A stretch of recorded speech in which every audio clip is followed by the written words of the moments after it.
balkoietako musikak adinekoen eta osasun langileen atsedena zigortzen du.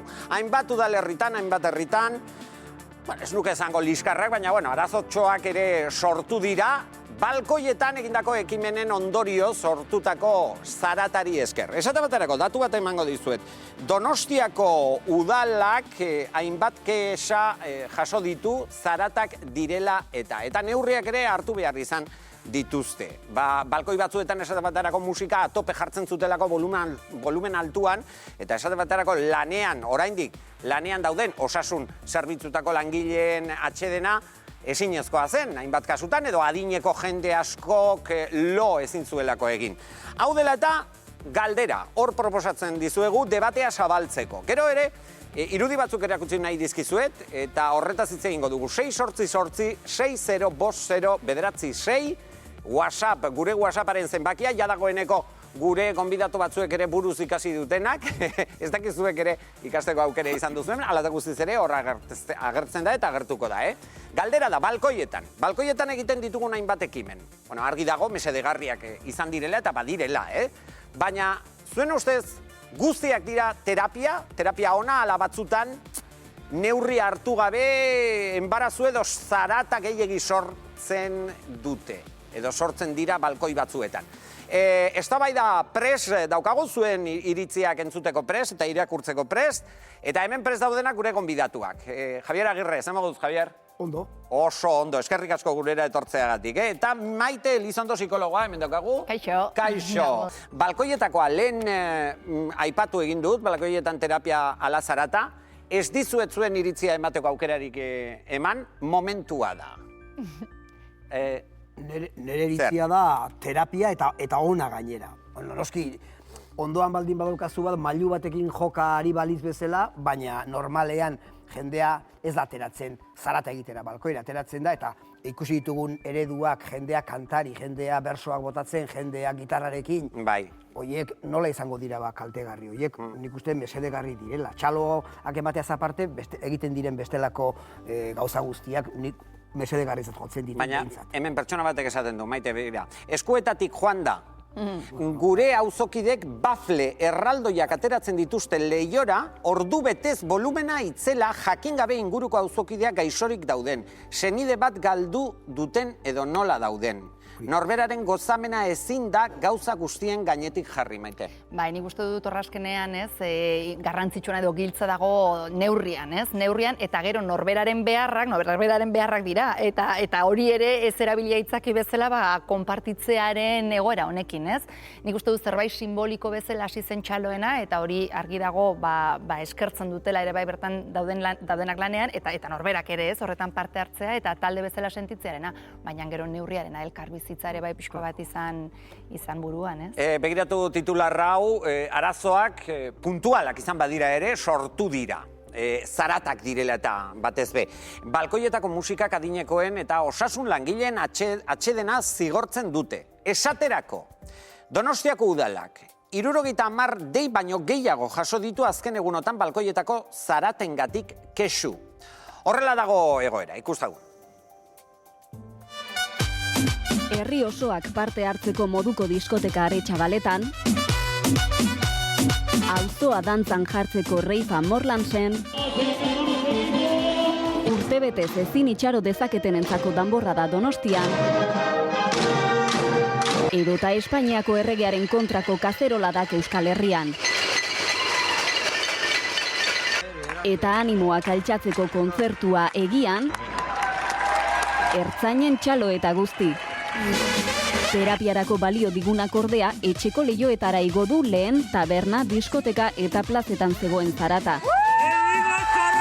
Eta honetan ere gustu guztiak ezin ase.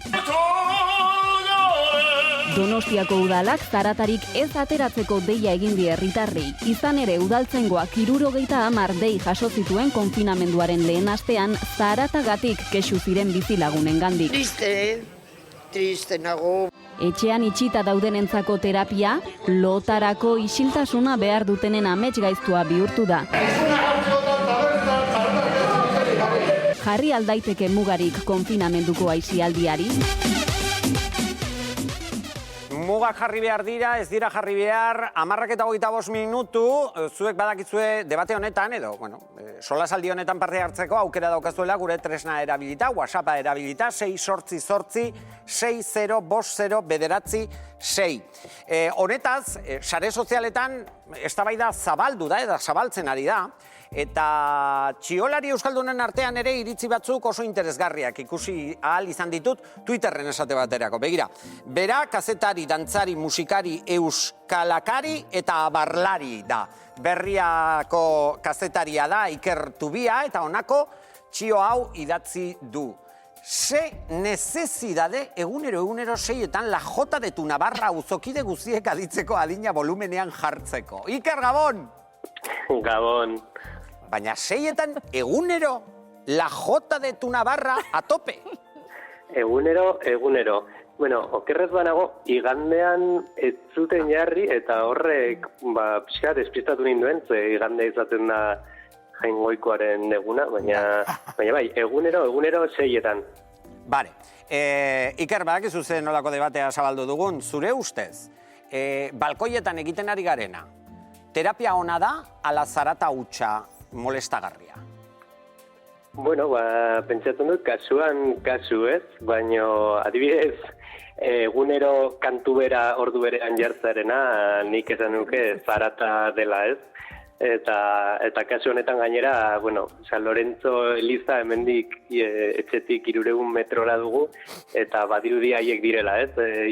Kantu hau jartzen digutenak egunero. Orduan musikaren jatorria ja detektatu duzue, osea, aurkitu duzue. Uste du baietz, Twitterren galdetuz eta, karo, ez garen ez etxetik atera, ez gaude erabat seguru. Ja, a ber, zein da zure aldarrikapena, esan nahi du kasu honetan, repertorio aldatzea, ez volumena hain altua ez jartzea, zein da konponbidea, Iker? Nik uste dut, behin jarrita aski zela, San Ferminek adituko zuen jota hori eta listo, akabo, ez da behar gehiagorik. Bueno, Ikerrek esan du, auskalo bihar atxaldeko 6etan zer entzungo duzun, berriro la jota de tu Navarra entzungo ote duzunala. Iker, zuk txioa mesedez idatzi, badakizuta, zure txioen zain bai gaude, bale, Iker? Osoki. Besarkada handi bat eta eutxi goiari! Animo bai, aio. Aio. 10 dira, pertsona bateko nako hau idatzi du. Gabon Claudio, balkoietako festak neri oso ondo iruditzen zaizkit. Lehen dauzkagu nahiko isiltasun eta tristura. Gora balkoiko festak. Berriz, ez, pixko bat hori berari, baina nik uste dut hor saiatu behar gerala hori, ez, pixko bat taldean, ez, ze eragin izan dezaken, orduan neurria, volumena, denbora, nik uste dut hor errespetatzearena, ez, eta gainera hor azaldu da pixko bat, ez, osasunean lanean ari diren batzuen atxeden aldia, orduan pixko bat badirudi ere kontrajarria dela txaloen simbolismoa, eta gero hemen, berdin du, baina neri oso ondo etortzen zait, hombre, ez, pentsa dezagun pixko bat. Begira, osasunean lan egiten duten pertsonak esate baterako, eurentzat, Christian lehen komentatu du. Osea, igual, egun batzuetan inbeste lana daukatela, eta ordu bat besterik ez daukatela deskantzatzeko. Zuk imaginatu, langile horrek, deskantsurako ordu bete izan da, etxera baldin badoa, eta ez dakit la jota de tu Navarra, baina beste edozein zera, tope jartzen baldin badu, hori ere kontuan hartu behar du. Asturiasen udalerri batzutan, mediku jauna, eta zuri esaten duzu zen langileak, batez be, osasun langileak oso importanteak direlako eta euren deskantsua. Begiratu zen nolako neurria hartu behar izan duten. Hau dela eta auzokide asko kexaka eta Asturiaseko udal batek 15 minutura mugatu ditu balkoietako eguneroko txaloak eta musika. Hori bidea izan daiteke horrelako neurriak hartzearena? Neurria beti da. Neurria esan edet mugatzea eta volumena aldetik. La Jota de Navarra jarri izan balute behin eta jarri izan balute tonu pixka bat bajuagoan, ez dut uste Ikerrek egin duen txio hori egingo lukeenik. Eta beste gauza asko, aipatu diran Donostiko udalak atera dituen neurri horiek, atera dira neurriz kanpoko zaratak, hori ez da terapia, hori ez da musika, ez da ezer, da zarata, gogaikarri bat, eta hori noski ez dut uste inorik... Orduak finkatzearena Nik konponbide bat ez izan dut daiteke? gaizki ikusten. Bai, neurriaz hitz egiten ari gera, eta, bueno, interesgarria izango litzake norberari bururatzea, baina Bai, badirudi baina, gertatzen ez dagoenez, bai, ez? Hemen, mezuen artean, hau da, zuen jarraitu, 6-8-8, 6-0-5-0, bederatzi seira, zuen iritziak bidaltzen. Nire kasuan zaratatsua da eta ez dit lo egiten uzten. Auzokideak gauero musika jarri eta trikitisa jotzen baitute. Claro, bai. Orduan hori goizean egin dezatela, zer? Eta goizean ere egongo da, ez lo egin behar duenik, baina neurria da, tamainan, volumenean, ozentasunean, nire ustez, denetan, Hoi da. Pertsona batek esaten du, nik uste dut jendeak aprobetxatzen duela kotileatzeko. Bueno, kotileatzen ez du zertan txarra izan behar, ez? Oso naut azkenean... Hori ere neurria. Neurria. Baina bai egine... Kotileatzea?